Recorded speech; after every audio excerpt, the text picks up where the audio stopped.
R-Kidz, welcome back. I'm so glad you tuned in for another bedtime story. We're reading out of the Jesus Storybook Bible. For those of you who might just be joining us, we're going to go ahead and read through some stories before bed to get us thinking about Jesus before we go to sleep, especially because Easter's coming up. So tonight we're going to read The Servant King on page 286. If you want to flip there, hopefully you guys liked the last story. And we're going to get going. If you wanted to read this in your real Bibles too, it's the story of the Last Supper, and you can find it in Mark 14 and John 13 and 14. And I got my Olaf here. He was so excited to hear the story last time, so he wanted to join in again this time. All right, here we go. It was Passover, the time when God's people remembered how God had rescued them from being slaves in Egypt. Every year they killed a lamb and ate it. The lamb died instead of us, they would say. But this Passover, God was getting ready for an even greater rescue. Jesus and his friends were having the Passover meal together in an upstairs room. But Jesus' friends were arguing. What about? They were arguing about stinky feet. That's right, stinky feet. Now, the thing about back then was that people didn't wear shoes. They only wore sandals, which might not sound unusual, except that the streets back then were dirty. And I don't mean just dusty dirty. I mean really stinky dirty.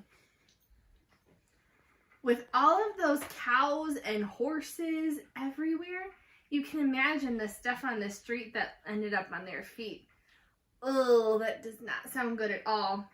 So, anyway, someone had to wash away the dirt and all the other stuff, but it was a dreadful job. Who on earth would ever dream of volunteering to do it? Would you? I don't know if I could. Only the lowest of servants would do it. Look at all this stuff they would walk in. Ugh. So that's what they were arguing about. Stinky feet. Who's going to wash everybody's feet? I'm not the servant, Peter said. Nor am I, Matthew said. Quietly, Jesus got up from the table, took off his robe, picked up a basin of water, knelt down, and started to wash his friend's feet. You can't, Peter said. He didn't understand about Jesus being the servant king. If you don't let me wash away the dirt, Peter, Jesus said, you can't be close to me. Jesus knew that what people needed most was to be clean on the inside. All the dirt on their feet was nothing compared to the sin that was in their hearts. Then wash me, Lord, Peter says, tears filling in his eyes. All of me. One by one, Jesus washed everyone's feet. I am doing this because I love you, Jesus explained. Do this for one another.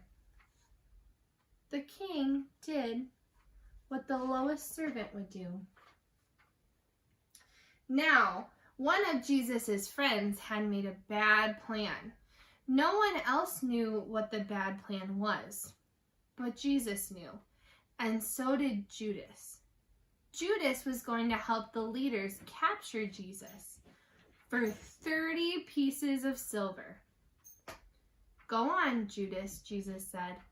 And Judas got up from the meal, left the room, and walked out into the night.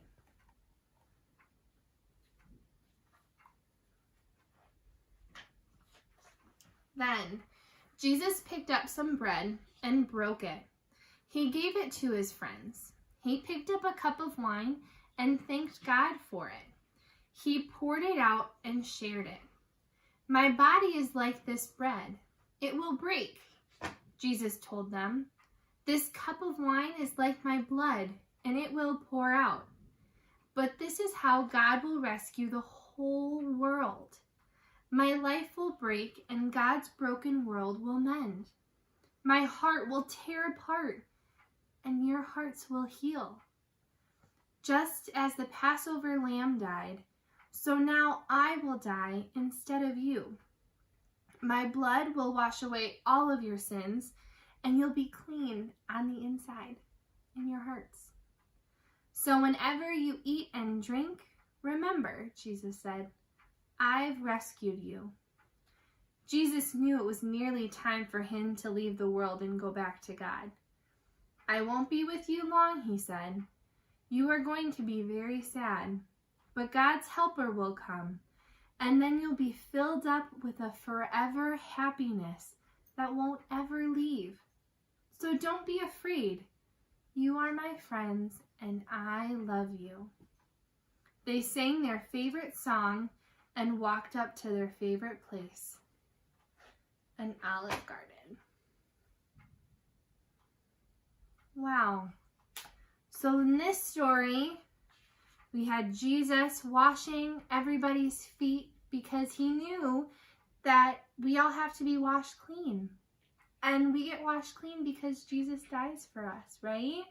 And we get to see how the first communion came around. This is such a great story. I can't wait to hear what happens in the next one. But I think it's about time for you guys to go to bed. I think Olaf's getting tired. So go ahead and say your prayers with your family, and we'll see you next time. Love you guys.